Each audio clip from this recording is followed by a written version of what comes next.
কোচবিহার পৌরসভা এবং ব্যবসা সমিতির দ্বন্দ্বে পৌরসভার পাশে দাঁড়ালো পৌরসভা ওয়ার্কস অ্যান্ড এমপ্লয়মেন্ট ইউনিয়ন। পৌরসভার বিরুদ্ধে একাধিক কর বৃদ্ধির অভিযোগ তুলে আগামী 17 মে ব্যবসা বন্ধের ডাক দেয় কোচবিহার ব্যবসায়ী সমিতি। আর এরই প্রতিবাদে নামলো পৌরসভার ওয়ার্কস অ্যান্ড এমপ্লয়মেন্ট ইউনিয়ন। সংগঠনের দাবি, ব্যবসা বন্ধ রেখে কোনো সমস্যার সমাধান করা হয় না। ব্যবসায়ীদের উচিত পৌরসভার সাথে বসে সমস্যা মিটিয়ে নেওয়া। ব্যবসা বন্ধ হলে সাধারণ মানুষ থেকে ছোট ব্যবসায়ীদের ক্ষতির সম্মুখে পড়তে হবে। তাই এই পদ থেকে সরে আসুক ব্যবসায়ী সমিতি। জনমানসে ঘুরিয়ে ফিরিয়ে বিভ্রান্তি সৃষ্টি করার জন্য প্রচার করা হচ্ছে। রাসমেলার মাঠে মুখ্যমন্ত্রী এসেছিলেন। মুখ্যমন্ত্রী এসে বলেছেন যে পৌরসভা যে অ্যাসেসমেন্টের জন্য বাড়ি বাড়ি নোটিশ পাঠিয়েছিল সেই প্রক্রিয়াটাকে স্থগিত রাখতে বলেছে। চেয়ারম্যানকে নির্দেশ দিয়েছিল যে এই প্রক্রিয়াটা আপাতত স্থগিত রাখা হোক, এই মুহূর্তে কারো ট্যাক্স বর্ধিত করা যাবে না।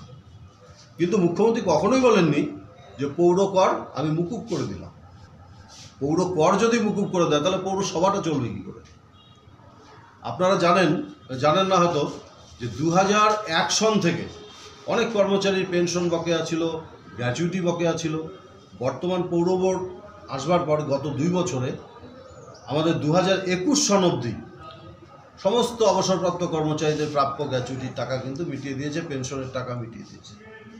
পৌরসভার এর জন্য কিন্তু সরকারি কোনো সহযোগিতা পায়নি। পৌরসভার নিজস্ব তহবিল থেকে এগুলো করতে হয়, সেটাই করেছে।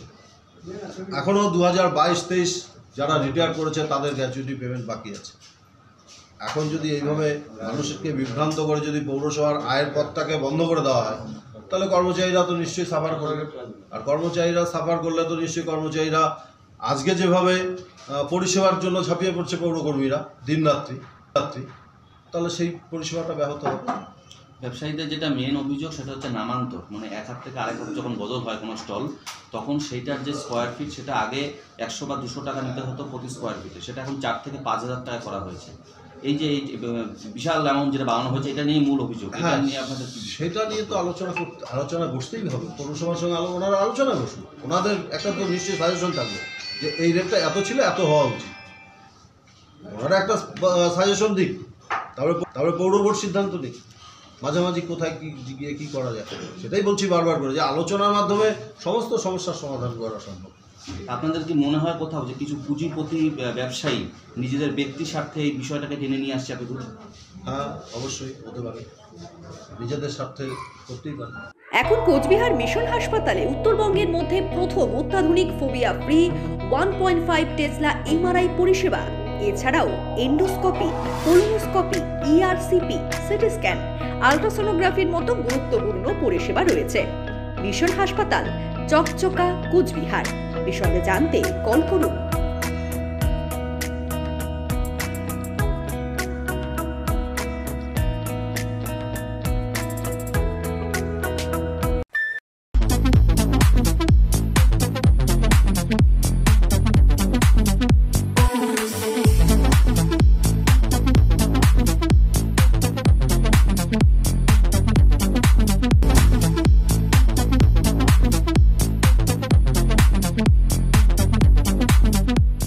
দেবনাথ হোন্ডা টু হুইলারের বিশ্বস্ত প্রতিষ্ঠান। এখন মাত্র 9,999 টাকায় আপনার পছন্দের টু হুইলার। এছাড়াও পেয়ে যাচ্ছেন এক্সচেঞ্জ অফার। রয়েছে নিজস্ব ওয়ার্কশপ।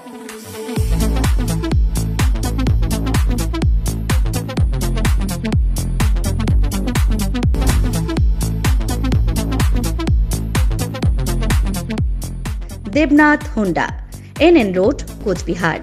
বিশদে জানতে ফোন করুন 7029783256 অথবা 9800505897 এই নম্বরে।